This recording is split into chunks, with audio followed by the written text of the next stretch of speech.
8వ తరగతి అధ్యాయం 10 పిలిచలేము తాగలేము లెసన్ నుండి ఒకసారి మనం చర్చించుకుందామండి. అక్షయ్ తన తండ్రి సత్యంతో కలిసి మోటార్ బైక్ మీద బజార్కు వెళ్ళినప్పుడు ట్రాఫిక్ కానిస్టేబుల్ వారిని ఆపి డ్రైవింగ్ లైసెన్స్ మరి ఇతర పత్రాలు చూపమని అడిగాడు. సత్యం తన డ్రైవింగ్ లైసెన్స్ మరి ఇతర పత్రాలు చూపించినప్పటికీ ట్రాఫిక్ కానిస్టేబుల్ కాలుష్య నియంత్రణ సర్టిఫికేట్ గురించి ప్రత్యేకంగా అడిగాడు. పొల్యూషన్ అండర్ కంట్రోల్ సర్టిఫికేట్, ఇది టాపిక్ మొత్తం దాని గురించి ఉందండి. ఫస్ట్ పేజ్లో కాలుష్య నియంత్రణ సర్టిఫికేట్ గురించి ఇప్పుడు మనం తెలుసుకుందాం. కాలుష్య నియంత్రణ సర్టిఫికేట్ అంటే ఏమిటో సత్యానికి తెలియదని సమాధానం ఇచ్చాడు. ట్రాఫిక్ కానిస్టేబుల్ సత్యం జరిమానా వేసి వెంటనే కాలుష్య తనిఖీ కేంద్రానికి వెళ్ళి సర్టిఫికేట్ తీసుకోవాలని సూచించాడు. చూడండి, వాహనం నుండి ఎంత మోతాదులో కాలుష్య కారకాలు విడుదలవుతుందని తెలిపి వివరాలతో కూడిన కాలుష్య నియంత్రణ బోర్డు సర్టిఫికేట్ కేంద్రం వారు జారీ చేశారు. అంటే ఏ కేంద్రం వారు అండి? కాలుష్య నియంత్రణ కేంద్రం వారు. కంప్యూటరైజ్ కాలుష్య నియంత్రణ సర్టిఫికేట్ రవాణా శాఖ ఆంధ్రప్రదేశ్ ప్రభుత్వం వారు జారీ చేశారు. ఈ సర్టిఫికేట్ వాహన రిజిస్ట్రేషన్ నెంబర్, ఓకేనండి, ఇంజన్ రకం, 4 స్ట్రోక్, ఇంజన్ తయారీ సంస్థ వంటి వివరాలు కలిగి ఉన్నాయండి. అంటే ఇక్కడ మనం ఆ నెంబర్లో ఏం గుర్తుపెట్టుకోకుండా అవసరం లేదండి, కానీ ఏమేమి ఉన్నాయని గుర్తుపెట్టుకోవాలి. రిజిస్ట్రేషన్ నెంబర్ ఉంటుందండి, వాహన రిజిస్ట్రేషన్ నెంబర్, ఆ వాహనం ఏంటిది, వాహనం టైప్ ఉంటుందంటే రకం ఉంటుంది, ఇంజన్ రకం ఉంటుంది, మరియు తయారీ సంస్థ, ఏ సంస్థ తయారు చేసింది వంటరాలు కలిగి ఉంటాయండి. ఇవి ముందుంటాయండి. సర్టిఫికేట్లో కార్బన్ మోనాక్సైడ్ CO మరియు హైడ్రోకార్బన్స్ HC వంటి వాయువులు అనుమతించబడిన పరిమితి మరియు అవసర రీడింగ్ వివరాలు నమోదు చేయబడి ఉంటాయి. ఒక దిక్కేమో ఇంత పర్సెంటేజ్ అని ఉండాలండి, ఉంటే అసలు రీడింగ్ ఎంత వచ్చిందని ఉంటుందండి. ఈ కాలుష్య నియంత్రణ సర్టిఫికేట్ యొక్క కాలపరిమితి 6 నెలలు ఉంటుంది. ఇంపార్టెంట్ పాయింట్ అండి. కాలుష్య నియంత్రణ సర్టిఫికేట్ యొక్క కాలపరిమితి సాధారణంగా 6 నెలలు ఉంటుంది. ఉద్గార పరీక్ష ద్వారా వాహనం నుండి వెలువడే పొగలో హానికర వాయు శాతాన్ని లెక్కిస్తారు. కాలుష్య నియంత్రణ సర్టిఫికేట్ పై కాలుష్యాన్ని ఆపడండి, ప్రాణాలు కాపాడనే ముఖ్యమైన నినాదం ముద్రించి ఉంటుంది. ఉద్గార పరీక్ష ద్వారా పొగలోని హానికర వాయువుల శాతం లెక్కిస్తారు. వాహనం నుండి వెలువడే పొగలో హానికర వాయువుల శాతం లెక్కిస్తారు. ఈ పాయింట్ గుర్తుపెట్టుకోండి. ఇది కూడా గుర్తుపెట్టుకోండి. కాలుష్యాన్ని ఆపండి, ప్రాణాలను కాపాడండి. ఓకేనండి. కాలుష్య నియంత్రణ సర్టిఫికేట్పై ఏమేమి ఉంటాయి, ఇంపార్టెంట్ అండి ప్రతి పాయింట్ కూడా. కార్బన్ మోనాక్సైడ్ మరియు హైడ్రోకార్బన్స్ అనుమతించబడ్డ పరిమితి కంటే రీడింగ్ ఎక్కువగా ఉంటే వాతావరణానికి మరియు ఆరోగ్యానికి తీవ్ర నష్టం జరుగుతుంది. కాలుష్య నియంత్రణ సర్టిఫికేట్ ఏ వాయువులను పరీక్ష చేస్తారు అన్నప్పుడు కార్బన్ మోనాక్సైడ్, హైడ్రోకార్బన్స్. కాలుష్య నియంత్రణ సర్టిఫికేట్ అనేది పర్యావరణ పరిరక్షణకు మరియు వాహన ఉద్గారాలకు నియంత్రించడానికి అత్యంత అవసరమని. అతివేగంగా వాహనాల సంఖ్య పెరగడం వల్ల ఆటోమొబైల్ కాలుష్య సమస్య నేడు ప్రధాన ప్రాముఖ్యతను సంతరించుకుంది. వాహనాల నుండి విడుదలయ్యే పొగ గాలి కాలుష్యానికి అతి ముఖ్యమైన కారకంగా మారుతుంది. ఇక్కడ ఇంపార్టెంట్ ఈ సమస్యలు గుర్తుపెట్టుకోరి. మోటార్ వాహనాల చట్టం 1988 అండి, మరియు కేంద్ర మోటార్ వాహనాల నియమం 1989 అండి ప్రకారం వాహనాల నుండి విడుదలయ్యే వాయువుల పరిధిని ప్రభుత్వం నిర్ణయించింది. మోటార్ వాహనాల చట్టం 1988, కేంద్ర మోటార్ వాహనాల నియమం చట్టం నియమం ఎప్పుడండి 1989.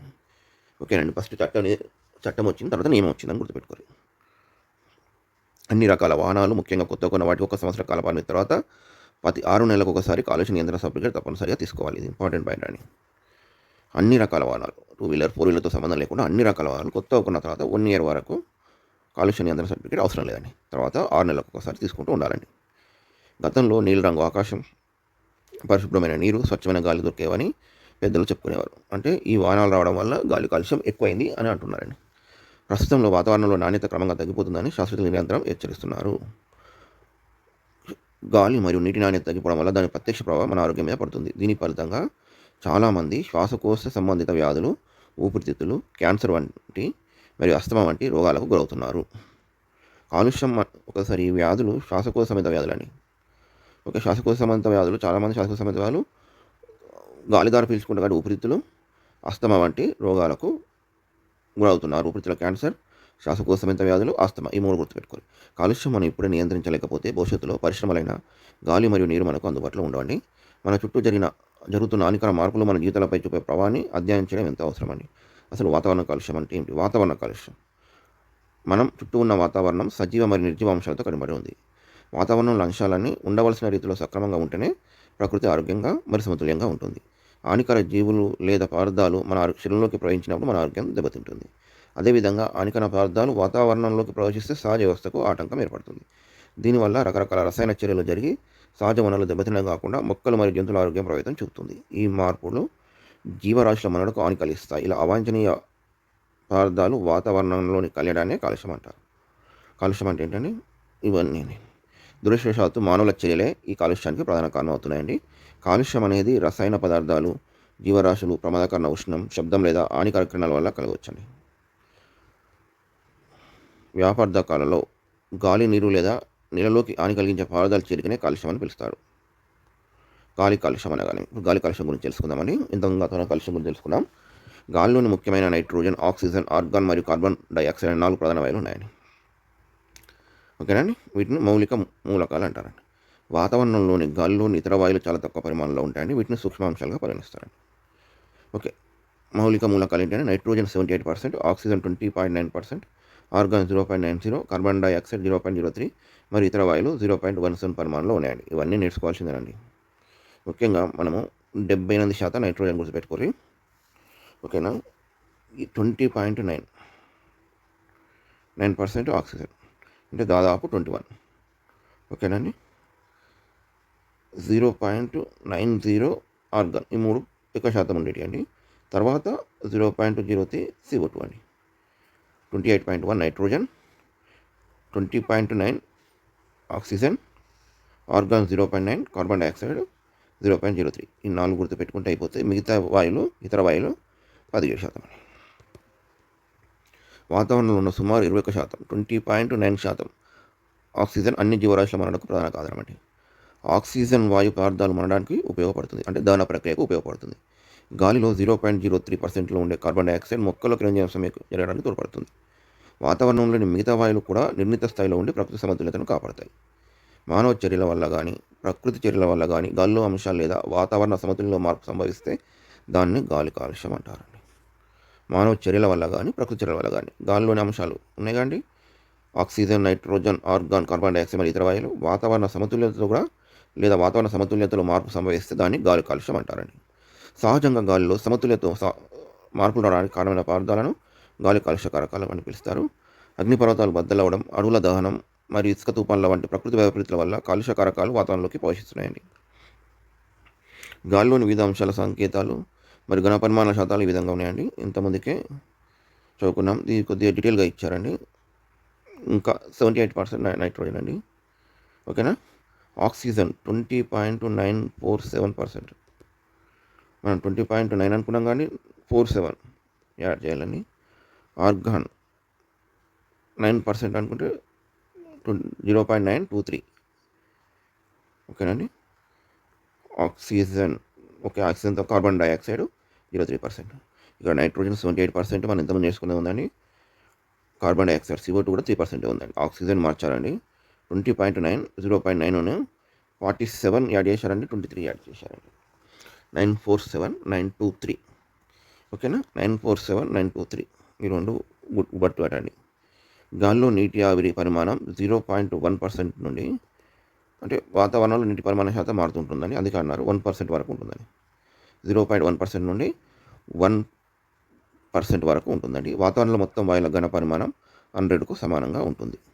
అగ్నిపర్వతాలు బద్దలవడం, అడవుల దవడం, ఇసుక తుఫాన్లు మరియు సునాలు వంటి ప్రకృతి వైపరీత్యాలు కూడా గాలి కాలుష్యం అవుతుందండి.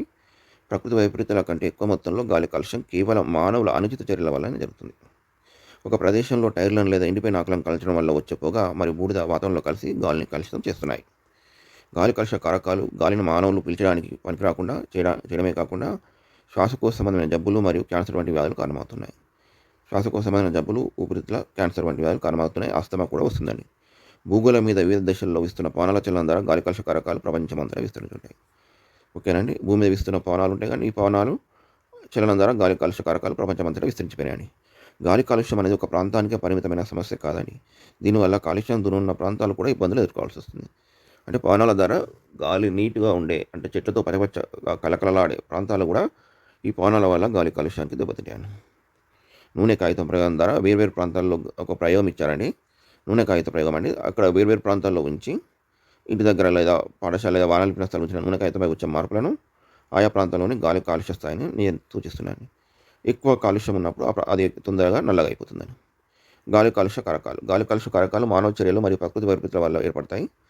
కాలుష్య కారకాలు ముఖ్యంగా 2 రకాలు: ప్రాథమిక కాలుష్య కారకాలు, ద్వితీయ కాలుష్య కారకాలు. ఇంధనాలు మండించడం ద్వారా మరియు పరిశ్రమల ద్వారా నేరుగా విడుదలయ్యే పదార్థాలను ప్రాథమిక కాలుష్య కారకాలు అంటారు. ఓకేనండి. ఇంధనాలు మండించడం ద్వారా మరియు పరిశ్రమల ద్వారా నేరుగా విడుదలయ్యే పదార్థాలను ప్రాథమిక కాలుష్యాలు అంటారు. ప్రాథమిక కాలుష్య కారకాలు వాతావరణంలోని మూలకాలతో చర్య జరిపడం వల్ల ఏర్పడే కొత్త పదార్థాలను ద్వితీయ కాలుష్య కారకాలు అంటారు. ప్రాథమిక కాలుష్య కారకాలు వాతావరణంలో మూలకాలతో చర్య జరపడం వల్ల ఏర్పడే కొత్త పదార్థాలను ద్వితీయ కాలుష్య కారకాలు అంటారండి. ప్రకృతి వైపరీత్యాలు, గాలి కాలుష్యం. అణుల దహనం వల్ల ఏర్పడే కర్బన పదార్థాలు గాలిలోని కలిసి కాలుష్య కారకాలుగా మారుతున్నాయండి. ఒకటి అణుల దహనం. రెండోది ఏంటి, అగ్నిపర్వతాలు బద్దలైనప్పుడు వివిధ రకాల వాయువులు మరియు బురద వాతావరణంలో చేరుతుందండి. మూడోది కుళ్ళిన జీవ సంబంధ వ్యర్థ పదార్థాల నుండి అమోనియా విడుదలై గాలి కాలుష్యానికి కారణమవుతుందండి. కుళ్ళిన జీవ సంబంధ వ్యర్థ పదార్థాల నుండి అమోనియా వాయువు విడుదలై నీటిలో కుళ్ళిన వ్యర్థ పదార్థాల నుండి మిథేన్ వాయువు విడుదలవుతుందండి. ఓకే, ఇంపార్టెంట్ అండి. ఓకే, ఇక్కడ 2 ఇచ్చారండి. అణువుల దహనం వల్ల వెలువడే కర్బన పదార్థాలు. అగ్నిపర్వతాలు బద్దలైనప్పుడు వివిధ రకాల బూడిద. కుళ్ళిన జీవ సంబంధ వ్యర్థ పదార్థాల నుండి అమోనియా. నీటిలో కుళ్ళిన వ్యర్థ పదార్థాల నుండి మిథేన్ వాయువు విడుదలవుతుంది. ఇంపార్టెంట్ పాయింట్స్ అండి. ఎక్కడి నుంచి ఏ వాయువు విడుదలవుతుంది ఇంపార్టెంట్. మొక్కల పుష్పాల నుండి విడుదలయ్యే పుప్పొడులు కూడా సహజంగా గాలి కాలుష్యానికి కారణాలవుతున్నాయి. ఇవన్నీ ప్రకృతి సంబంధం అండి. మానవ చర్యల వల్ల గాలి కాలుష్యం. మానవ కార్యకలాపాల వల్ల వాతావరణంలోని వివిధ రకాలు కలుషితమవుతున్నాయి. ఇంధనాలు మండించడం. ఇందులో వచ్చే ఏ కారకం వల్ల ఏ వాయువులు విడుదలవుతున్నాయి అనేది నేర్చుకోవాలండి కంపల్సరీ. ఇంధనాలు మండించడం ద్వారా కార్బన్ మోనాక్సైడ్, సల్ఫర్ ఆక్సైడ్, పొగ, మసి, బూడిద. ఈ 3 పొగ, మసి, బూడిద కాలుష్య కారకాలు వెలువడుతున్నాయండి. ఈ 3 ఓకే అండి, గుర్తుపెట్టుకుంటారు. పొగ, మసి, బూడిద. పొగ వస్తుందండి, మీకు తెలుసు. మసి వస్తుంది, దాంతోపాటు బూడిద వంటి గాలి కాలుష్యం వెళుతున్నాయి. గుర్తుపెట్టుకోవాల్సింది ఏంటంటే carbon monoxide, sulphur oxide, SO2CO. ఓకేనండి, ఇది గుర్తుపెట్టుకోవాలి. మోటార్ వాహనాల నుండి విడుదలయ్యే ఇంధనాలు మండించినప్పుడు carbon monoxide, sulphur oxide. Motor వాహనాల నుండి సల్ఫర్ డైఆక్సైడ్, కార్బన్ మోనాక్సైడ్ 2 ఉన్నాయండి. ఇంధనాలు మండించడం ద్వారానేమో సల్ఫర్ డైఆక్సైడ్, కార్బన్ మోనాక్సైడ్. వాహనాల కూడా అదే ఉందండి, కానీ ఎక్స్ట్రా ఏమంటే నైట్రోజన్ డైఆక్సైడ్. వాహనాల ద్వారా నైట్రోజన్ డైఆక్సైడ్. ఓకేనండి, NO2 నైట్రోజన్ డైఆక్సైడ్. పూర్తిగా మండని హైడ్రోకార్బన్లు, సీసం వంటి సంయోగ పదార్థాలు మరియు మసి వంటి హానికారక కారకాలు ఉంటాయండి. ఓకేనండి, దీన్ని కంపేర్ చేసుకోండి, సుందరగా గుర్తుకుంటే. ఇంధనాలు మండించడం వాహనాల్లో కూడా ఇంధనం మండుతుంది కాబట్టి దాదాపు అవే వాయువులు వెళ్తాయండి. కార్బన్ మోనాక్సైడ్, సల్ఫర్ డైఆక్సైడ్, మసి, ఈ 3 ఉన్నాయండి రెండింటిలో కామన్గా. నైట్రోజన్ డైఆక్సైడ్, పూర్తిగా మండని హైడ్రోకార్బన్లు. వీటినే కానీ హైడ్రోకార్బన్లు, కార్బన్ మోనాక్సైడ్ కాలుష్య నియంత్రణ మండలి వారు సెలెక్ట్ చేసి సర్టిఫికేట్ ఇస్తారండి ఎంత పరిమాణంలో ఉన్నాయని. ఓకేనండి, ఈ వాహనాలు ఇంధనాలు సేమ్ కాబట్టి గుర్తుపెట్టుకోండి. నైట్రోజన్ డైఆక్సైడ్, పూర్తిగా మండని హైడ్రోకార్బన్లు వాహనాల ద్వారా వెలువడుతున్నాయండి. ఎక్కువగా పరిశ్రమలు, గ్రానైట్, సున్నప్రాయి, సిమెంట్ మొదలగు పరిశ్రమల నుండి వెలువడే పొగలో సల్ఫర్ డైఆక్సైడ్ మళ్ళీ వచ్చిందండి. 3 ఉంది sulphur dioxide. Nitrous oxide, chlorine, బూడిద, అస్బెస్టాస్ మరియు దుమ్ము వంటి పదార్థాలు ఉంటాయి. అస్బెస్టాస్ ఉంటుందండి సున్నప్రాయి వాటి, సిమెంట్ పరిశ్రమ వాటి. అస్బెస్టాస్ ఓకేనా. Sulphur dioxide, nitrous oxide, chlorine, బూడిద, అస్బెస్టాస్ మరియు దుమ్ము వంటి పదార్థాలు ఉంటాయి. ఇవి గుర్తుపెట్టుకోండి, చాలా ఇంపార్టెంట్. అణువిద్యుత్ కేంద్రాలు. చెర్నోబిల్ వంటి అణువిద్యుత్ కేంద్రాలు దొరకడం వల్ల రేడియోధార్మిక వ్యర్థ పదార్థాలు మరియు అధిక ఉష్ణోగ్రత కూడిన రేడియోధార్మికత విడుదలయ్యే ప్రమాదం ఉంది. రేడియోధార్మికత వల్ల క్యాన్సర్ మరియు ఇతర తీవ్ర ఆరోగ్య సమస్యలు వెలువడతాయి. ఒక వ్యర్థాల వెలువడే ఒక రేడియోధార్మిక కిరణాలు దాదాపు 10 లక్షల సంవత్సరాల వరకు తమ ప్రభావాన్ని కలిగి ఉంటాయి. ఒక వ్యర్థాల నుండి వెలువడే రేడియోధార్మిక కిరణాలు దాదాపు 10 లక్షల అంటే 1 మిలియన్ ఇయర్ వరకు తమ ప్రభావాన్ని కలిగి ఉంటాయి. అణు ప్లాంట్లలో అధిక ఉష్ణం వల్ల ప్లాంట్ కరిగి రేడియోధార్మిక పదార్థాలు విడుదలైతే ఆ కాలుష్యాన్ని నివారించడం మనకు సాధ్యం కాదండి. ఓకేనండి, చెర్నోబిల్ దుర్ఘటన. ఓకే, దీనికంటే ముందు మళ్ళీసారి అండి, ఇంధనాలు మండించడం వాహనాలు, పరిశ్రమల నుంచి ఏ వెలువడితే ఒకసారి అయితే కంపల్సరీ గుర్తుపెట్టుకోండి, కంపేర్ చేసుకోండి. పరిశ్రమల నుంచి సింపుల్గా గుర్తుపెట్టుకోవచ్చు, అలానే వాహనాల నుంచి కూడా ఇంధనాలు మండించడం కూడా అండి. చెర్నోబిల్ దుర్ఘటన 1986లో సోవియట్ యూనియన్లో చెర్నోబిల్ న్యూక్లియర్ పవర్ ప్లాంట్ అధిక వేడికి కలిగి రేడియోధార్మిక పదార్థాలు మండిపోయి మబ్బులు ఏర్పడాయి. గుర్తుపెట్టుకొని 1986, 1988 ఎంతమందికి వచ్చిందండి, 1989. ఓకేనండి, వాహనాల చట్టం 1908. ఓకేనండి, 89 నియమం. ఈ దుర్ఘటన వల్ల అడవులు నాశనం అయ్యడం కాకుండా 1,25,000 చదరపు కిలోమీటర్ పరిధిలో పంట పొలాలు నిరుపయోగంగా మారాయి. చాలా పెద్ద ప్రాంతం అండి. 1,25,000 చదరపు కిలోమీటర్లు పరిధిలో పంట పొలాలు నిరుపయోగంగా మారిపోయాయండి. ఓకేనండి, ఇంపార్టెంట్ పాయింట్స్ అండి.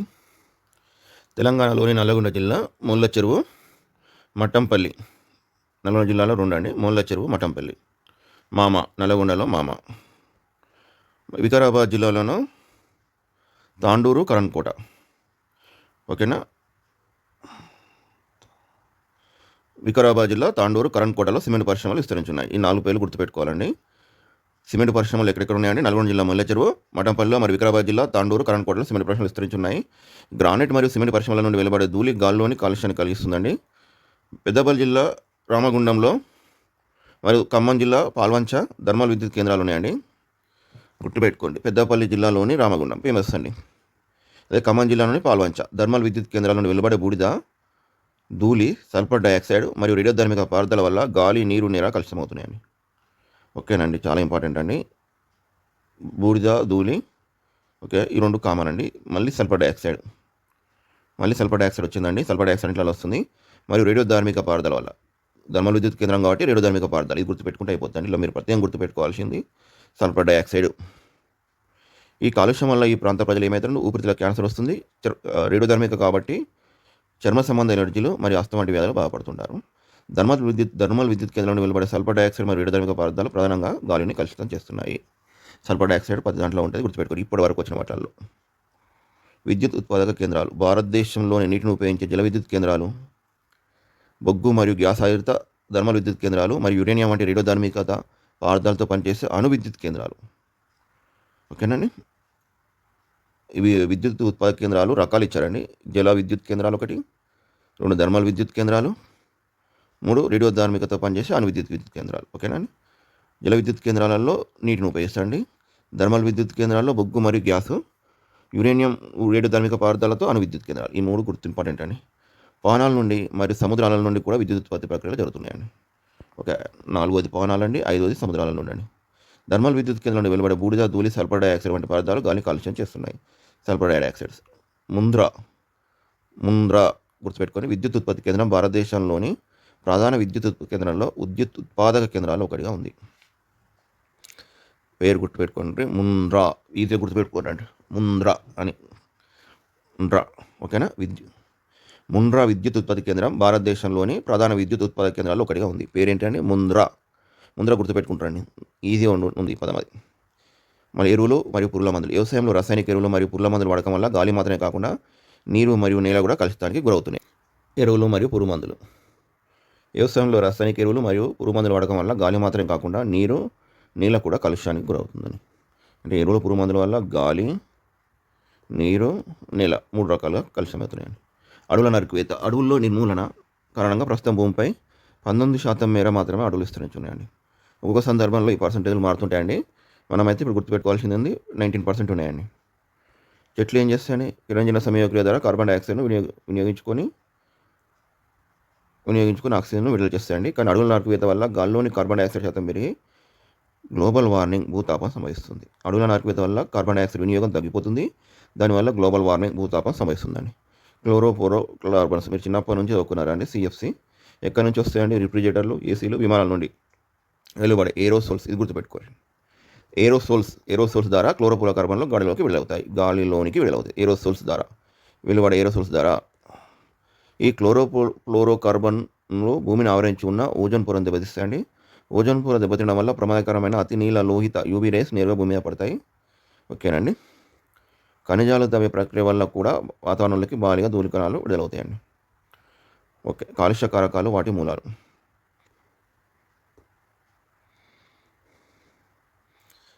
కాలుష్యం కారకాలు ఏంటంటే గాలిలో తేలిన రేణువులు, క్లోరిన్స్, ఫ్లోరైడ్స్, సల్ఫర్ డయాక్సైడ్, సీసం, నైట్రోజన్ ఆక్సైడ్లు, పెరాక్సిస్టల్ నైట్రేట్లు, formaldehyde, ozone, carbon monoxide, hydrogen sulphide, హైడ్రోకార్బన్లు, అమోనియా.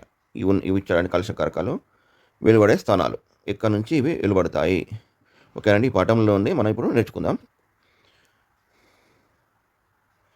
ఓకే అండి, గాలిలో తేలియాడే రేణువులు. వాహనాలు ఎక్కడి నుంచి ఉత్పత్తి అవుతాయండి? వాహనాల నుంచి ఉత్పత్తి అవుతాయండి. విద్యుత్ కేంద్రాలు, బాయిలర్లు, సిమెంట్ కర్మాగారాలు, కంకర మరియు ఇసుక తయారీ వారి నుండి వెలువడుతుంటాయండి. సముద్ర ఉప్పు ఉత్పత్తులు, క్లోరిన్ తొలగించే ప్రక్రియలు, పేపర్ మిల్లులు, వ్యర్థాలు మరియు కాగితపు గుజ్జు పరిశ్రమల వల్ల క్లోరిన్ గాలిలో కలుస్తుంది. ఓకేనండి. అలానే ఎరువులు మరియు అల్యూమినియం శుద్ధి చేసే పరిశ్రమల నుండి ఫ్లోరైడ్స్ వెలువడతాయి. విద్యుత్ కేంద్రాలు, బాయిలర్స్, సల్ఫ్యూరిక్ ఆమ్ల తయారీ, ముడి ఖనిజాలు మరియు పెట్రోలియం శుద్ధి కర్మాగారాల ద్వారా సల్ఫర్ డయాక్సైడ్ SO2 విడుదలవుతుంది. ముడి ఖనిజాల శుద్ధి, బ్యాటరీ తయారీ మరియు వాహనాల ద్వారా సీసం ఏర్పడుతుందండి. వాహనాలు, విద్యుత్ కేంద్రాలు మరియు నత్రికామ్లం తయారీ వల్ల నైట్రోజన్ ఆక్సైడ్లు వెలువడతాయండి. పెరాక్సీ ఎసిటైల్ నైట్రేట్, ఫార్మాల్డిహైడ్ మరియు ఓజోన్ వంటి గౌణ కాలుష్య కారకాలుగా పరిగణించబడతారండి. పెర్మాక్సీ ఎసిటైల్ నైట్రేట్, ఫార్మాల్డిహైడ్ మరియు ఓజోన్ వంటి గౌణ ద్వితీయ కాలుష్య కారకాలుగా పరిగణించబడుతున్నాయి. వాహనాలు మరియు అసంపూర్ణమైన ఇంధనాల నుండి విషపూరితమైన కార్బన్ మోనాక్సైడ్ విడుదలవుతుందండి. పేపర్ మరియు పెట్రోలియం శుద్ధి కర్మాగారాల నుండి హైడ్రోజన్ సల్ఫైడ్ వెలువడుతుంది. వాహనాలు మరియు పెట్రోలియం పరిశ్రమల ద్వారా హైడ్రోకార్బన్లు వాతావరణంలోకి చేరుతాయి. రసాయనిక ఎరువులు పరిశ్రమలు మరియు కులిన జంతు వృక్ష కలేబాల నుండి అమోనియా వాయువులు విడుదలవుతాయండి. ఈ పట్టిక బట్టి పట్టాల తర గుర్తుపెట్టుకుంటారా అనేది ఇంపార్టెంట్ అండి. ఎందుకంటే ఇది ఎందులో అనేది దాని కారకం ద్వారా తెలిస్తే అయిపోతుందండి. నేను తవ్వకమండి. బొగ్గు మరియు సున్నప్రాతి గనుల నుండి బొగ్గు, ధూళి మరియు రాతి ధూళి గాల్లోకి విడుదలై కాలుష్యాన్ని కలిగిస్తాయి.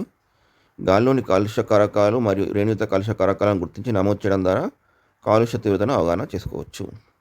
గాలి కాలుష్యం మానవులపైన కాకుండా తాజ్మహల్ వంటి చారిత్రాత్మక కట్టలపై కూడా తీవ్ర ప్రభావం చూపుతుందండి. కేస్ స్టడీ తాజ్మహల్ చాలా ఇంపార్టెంట్ అండి. భారత పురావస్తు శాఖ తాజ్మహల్ చుట్టూ 2.5 కిలోమీటర్ల పరిధిని వాహనాల నిషేధిత ప్రాంతంగా నో డ్రైవ్ జోన్గా ప్రకటించింది. ఎంత దూరం అండి? 2.5 కిలోమీటర్స్ దూరం అండి. డీజిల్ మరియు పెట్రోల్తో నడిచే వాహనాలను తాజ్మహల్ పరిసరాల్లోకి అనుమతించరు.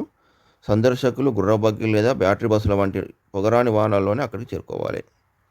ఓకేనండి. డీజిల్ పెట్రోల్ నడిచే వాహనాలు అనుమతి లేదండి. ప్రపంచంలోని 7 అద్భుతాల్లో ఒకటైన తాజ్మహల్ ఆగ్రాపట్నంలో ఉండి తెల్లని పాలరాయితో నిర్మితమైంది. ఆగ్రా చుట్టుపక్కల ఉన్న ఇది ఇంపార్టెంట్ పాయింట్స్ అండి. రబ్బర్, రసాయన, ఇనుము పరిశ్రమలు మరియు మధుర నూనె శుద్ధి కర్మాగారం 4 గుర్తుపెట్టుకోవాలండి. రబ్బర్ పరిశ్రమలు, రసాయన పరిశ్రమలు, ఇనుము పరిశ్రమలు. రబ్బర్, రసాయన, ఇనుము పరిశ్రమలు మరియు మధుర నూనె శుద్ధి కర్మాగారం ద్వారా SO2, NO2, పొగ మరియు మసి వంటి కాలుష్య కారకాలు విడుదలవుతున్నాయి. సల్ఫర్ డైఆక్సైడ్, నైట్రోజన్ డైఆక్సైడ్లు, మళ్ళీ పొగ మరియు మసి వంటి కాలుష్య కారకాలు విడుదలవుతున్నాయండి. ఈ 4 గుర్తుపెట్టుకోవాలి. SO2, NO2, పొగ మరియు మసి. గాల్లోని ఈ వాయువులు తేమతో చర్య జరపడం వల్ల కురిసే ఆమ్ల వర్షాల కారణంగా తాజ్మహల్ పాలరాయిపై గార ఏర్పడుతుంది. SO2, NO2, పొగ మరియు మసి గాల్లో ఈ వాయువులతో ఉన్నాయి కానీ గాల్లో ఈ వాయువులు తేమతో కలుస్తాయండి. తేమతో చర్య జరపడం వల్ల కురిసే ఆమ్ల వర్షాల కారణంగా తాజ్మహల్ పొరపై గార ఏర్పడింది. మధుర నూనె శుద్ధి కర్మాగారం నుండి వెలువడే మసి వల్ల తెల్లని పాలరాయి పసుపు రంగులోకి మారుతుందండి. మధురై నూనె శుద్ధి కర్మాగారం నుండి వెలువడే మసి వల్ల ఏమవుతుందండి? తెల్లని పాలరాయి పసుపు రంగులోకి మారుతుంది. సుప్రీంకోర్టు ఆదేశాల ప్రకారం తాజ్మహల్ రక్షణకు కాలుష్యం తక్కువగా ఉండే CNG, LPG వంటి ఇంధనాలను వాడాలి. ఓకేనా? రక్షణ కాలుష్యం తక్కువ ఉండే CNG మరియు LPG. తాజ్మహల్ పరిసరాల్లో కేవలం సీసనం లేని పెట్రోల్ వాహనాలనే వాడాలి మరియు కాలుష్య కార్మిక పరిశ్రమలు నగరానికి దూరంగా తరలించాలి. ఓకేనండి. సుప్రీంకోర్టు ఆదేశాల ప్రకారం ఏ వాహనాలు వాడాలండి?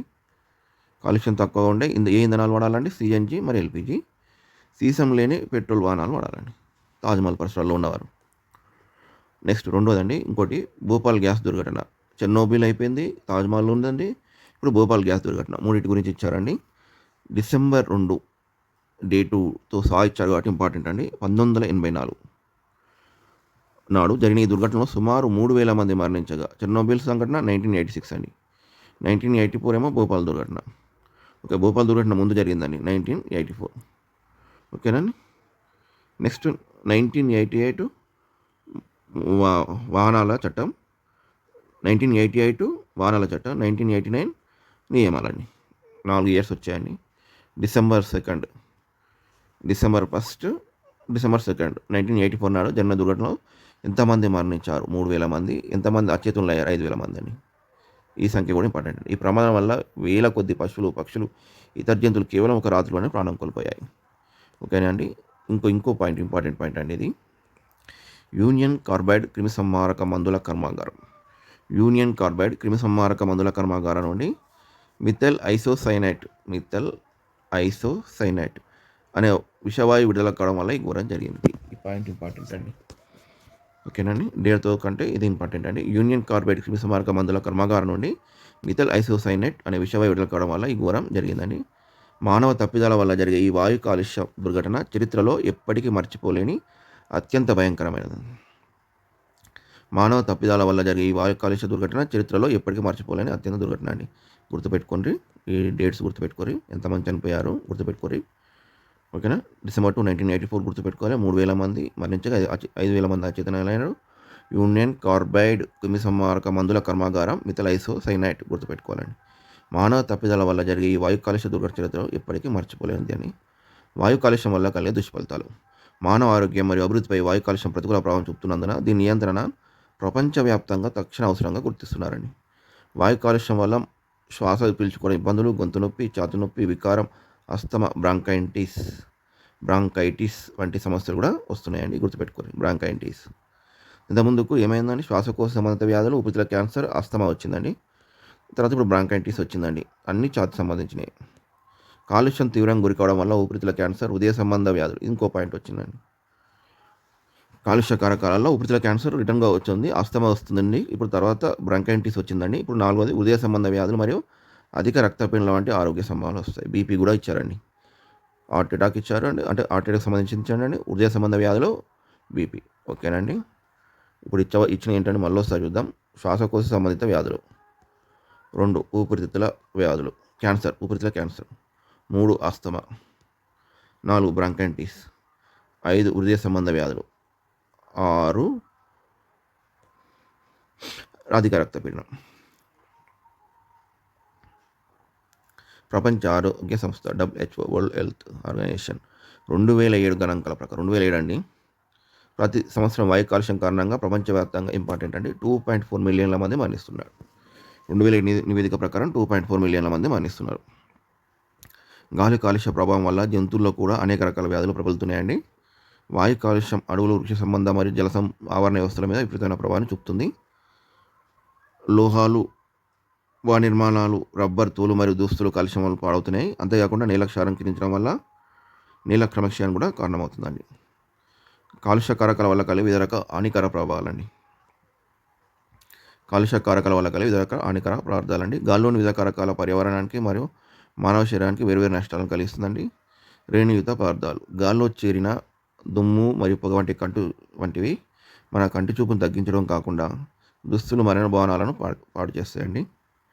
దుమ్ము, పొగ. ఓకేనండి. ఆకుల మీద దుమ్ము పేరుకపోయినప్పుడు మొక్కల్లో కిరణజన్య సమయక్రియ, బాష్పశీకం వంటి ప్రక్రియలు, జీవక్రియలు దెబ్బతింటాయండి. పొగలో ఉండే సీసం పీల్చడం వల్ల రక్తహీనత మరియు మెదడుపై ప్రభావం పడమే కాకుండా మరణం కూడా సంభవించవచ్చు. ఇంపార్టెంట్ పాయింట్ అండి ఇది. సీసం పీల్చడం వల్ల రక్తహీనత మరియు మెదడుపై ప్రభావం పడమే కాకుండా మరణం కూడా సంభవించవచ్చు. పాదరస పదార్థారణ్యం వల్ల మినిమేట వ్యాధి వస్తుందండి. ఇది నరాల వ్యవస్థను దెబ్బతీసి ప్రాణాంతకంగా మారుతుంది. హైడ్రోజన్ సల్ఫైడ్, దీని ప్రభావం వల్ల వెండి వస్తువులు మరియు సీసంతో తయారైన పెయింటింగ్లు నల్లగా మారిపోతాయండి. ఓకేనండి. వెండి వస్తువులు నల్లగా మారుతాయండి, సీసంతో తయారైన పెయింటింగ్లు కూడా నల్లగా మారిపోతాయండి. ఈ హైడ్రోజన్ సల్ఫైడ్ ఎలా ఉంటుందంటే కుళ్ళిన కోడిగుడ్డు వాసనను కలిగి ఉండి దీన్ని ఎక్కువగా పీల్చడం వల్ల మానవుల్లో విపరీతమైన తలనొప్పి వస్తుందండి.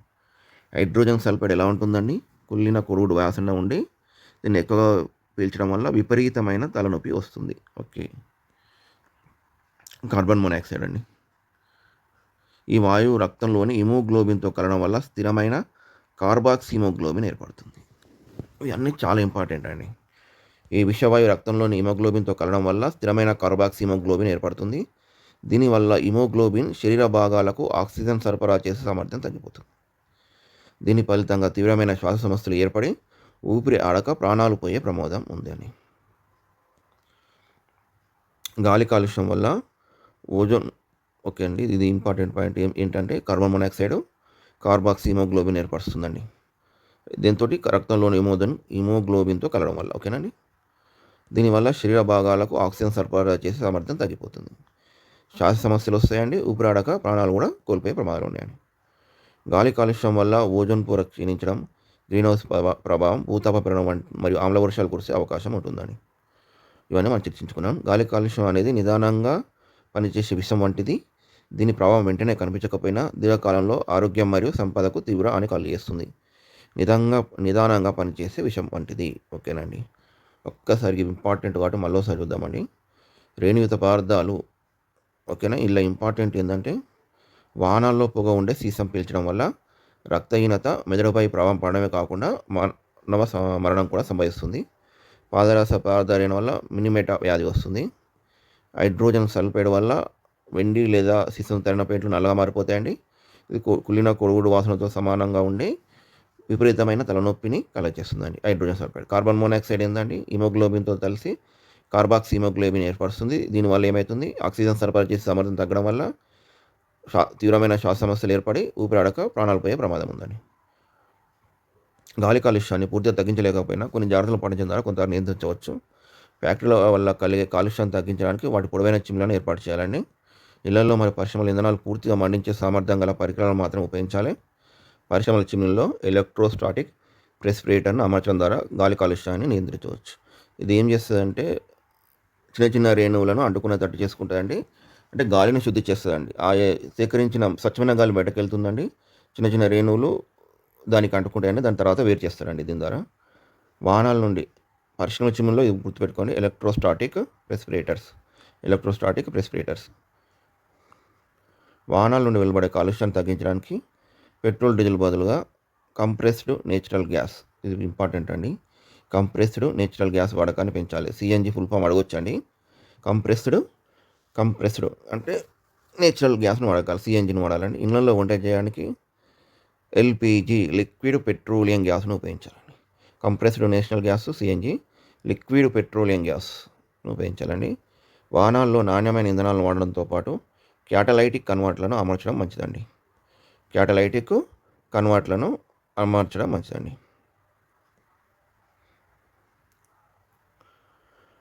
వాహనాల్లో నాణ్యమైన ఇంధనాలు వాడటంతో పాటు క్యాటలైటిక్ కన్వర్టర్లను అమర్చడం మంచిది. క్యాటలైటిక్ కన్వర్టర్ అంటే మనం కార్బన్ మొనాక్సైడ్ వెలువడుతుంది కానీ దీన్ని CO2గా మారుస్తుందండి.